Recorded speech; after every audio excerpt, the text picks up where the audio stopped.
ikaze. Wamaze gusobanukirwa neza yuko umubyibuho ukabije ari pepiniyeri y'indwara nyinshi zitandukanye. Wamaze kumva neza yuko kugira ngo ubungabunge ubuzima ari uko wagabanya ibiro. Yemwe wanatangiye iyo gahunda, ariko usibye mu kwezi kwawe ukiri kuvuga regime yawe ukiyitangira, ubu ngubu iki kijyanye no gutakaza byarahagaze. Ntugire ikibazo.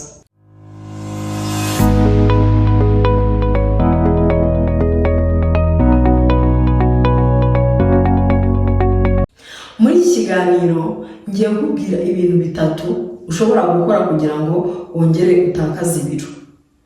Ibi bintu bitatu ariko mbere yo kubikora wibuke ko ugomba kubanza kuvugana na muganga wabyigiye, ko njyewe ntabwo ndi umuganga narabikubwiye. Banza ubaze muganga kugira ngo ubwe niba wemerewe kubikora, kuko kenshi hari ibintu ushobora gukora kuri interineti wabikora bigashyira ubuzima bwawe mu kaga kugira ngo ukemure ikibazo nk'uko wabyifuzaga.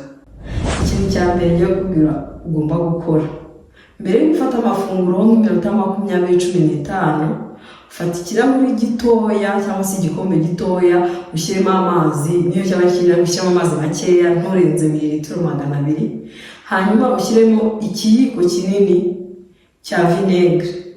Ushobora kuba ufite akantu kaba mu miti, ya miti isukika, ukareba ahantu ageze mu mililitiro 15, mililitiro 15 za vinegere ushyiremo ayo mazi, hanyuma unywe mbere yo kurya.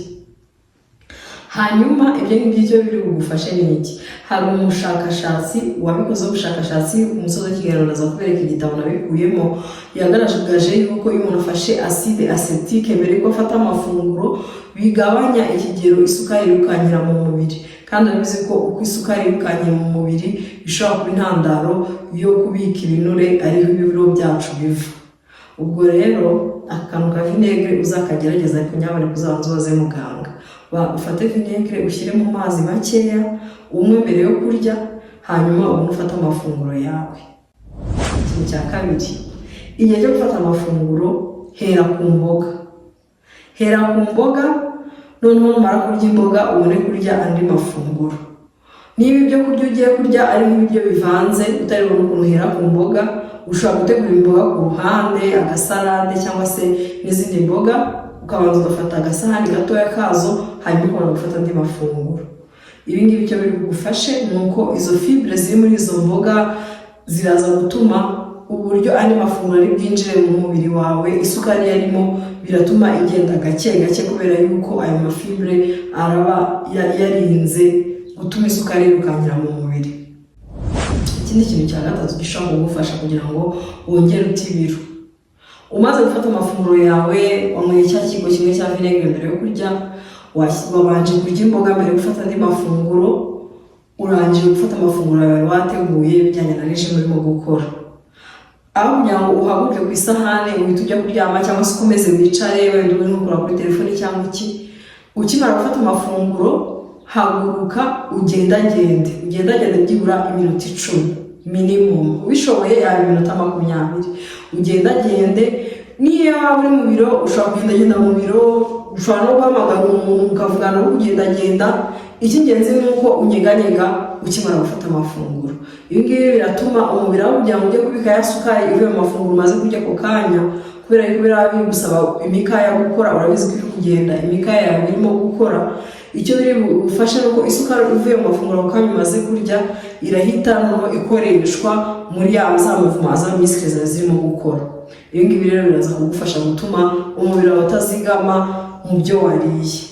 Ndakubwiza yuko ibi ngibi kugira ngo bikore nuko uba wamaze kuboneza isahani, hari uburyo runaka urimo gukoresha kugira ngo ubashe guta ibiro.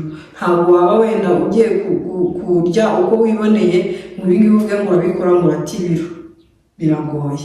Cyakora kubera ko wafashe imboga nyinshi bishobora kugufasha na acide acetique, ariko umusaruro mwiza kugira ngo ubone kora regime yawe uko wayemeje, ariko wongere utu tuntu mbere yo gufata ifunguro. Ufata ikigo cya vinegere ugifungure mu mazi makeya unywe, hanyuma nujya gufata amafunguro ubanze uhere ku mboga kugira ngo za fibre zize gutuma isukari itirukankira mu mubiri. Hanyuma ukibara gusoza kurya genda byibura iminota hagati y'10 na 20 kugira ngo umubiri wawe ubone gukeneye isukari, ntuyizigama ahubwo uhite uyikoresha, noneho uze no kuza gukoresha hanyuma ibyo wazigamye, ari nayo ntandaro yo gutangira guta ibiro. Nakubwiye ko nidusoza ikiganiro ndakubwira ahantu nakuye ibi ngibi ndimo kukubwira nabikuye mu gitabo cyitwa Faites votre glucose révolution cyanditswe n'uwitwa Jesse Inchospe, akaba ari umufaransa ukorera mu gihugu cya Leta Zunze Ubumwe za Amerika. Ni umubiochimiste ukora ubushakashatsi cyane cyane ku bijyanye n'imirire. By'umwihariko muri iki gitabo akaba yaragarutse ku bushakashatsi yakoze, arimo agaragaza uburyo umuntu ashobora guhindura uburyo aryama amafunguro cyangwa se uburyo akora ibindi bintu bikagabanya ikigero isukari zamukiraho mu mubiri, kuko isukari uburyo izamukiraho mu mubiri ibyo yita pic de glycémie ariyo ntandaro yo gutuma umubiri ukora ibinure, ariyo nayo ntandaro y'umubyibuho ukabije. Mu gusoza nagira ngo ngusabe niba utarakora subscribe ukore subscribe, hanyuma ibi tuganiriye ubisangize bagenzi bawe, ukande like, hanyuma ukande ukazongera kugira ngo ikiganiro cyose kizasohoka uzamenye yuko cyasohotse. Murakoze cyane, mugire ibihe byiza.